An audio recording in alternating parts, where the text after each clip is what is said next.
क्या अपना आपનું નામ? આપનું રંજનબેન. સંજયભાઈ કઈ જગ્યાએ જતા હતા અને શું ઘટના બની? અમે પાંદેસ પાલા કામરેજ થી આવતા હતા ને પાંડેસરા જતા એટલે પુલ ઉપર હતા ને એટલે નીચે ઉતરતા ઉતરતા દોરી ડોકમાં આવી રહી અને આમ કર્યું ને ન થતા હાથેથી આમ કર્યું ને હાથમાં વાગીને મને અડી ગયું. દોરી કોને વાળી છે અને કઈ જગ્યા વાળી? અહીંયા આપણે પુલ ઉતરતા જ છે દોરી. કોને વાગ્યું છે દોરી? મારા બાબા. શું નામ છે એમનું? શૈલેષભાઈ. કઈ જગ્યા વાગેલી છે દોરી? દોરી ગળા ઉપર. અત્યારે કઈ જગ્યાએ વાગી? અત્યારે કઈ જગ્યાએ વાગી? અહીંયા આપણે સિવિલ હોસ્પિટલમાં. હાલ કન્ડિશન કેવી રીતના અત્યારે છે એમની? સારી અત્યારે તો.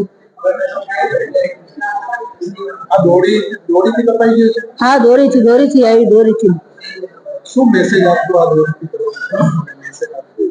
લોકોને શું સંદેશ આપશો? દોરીથી જો કપાય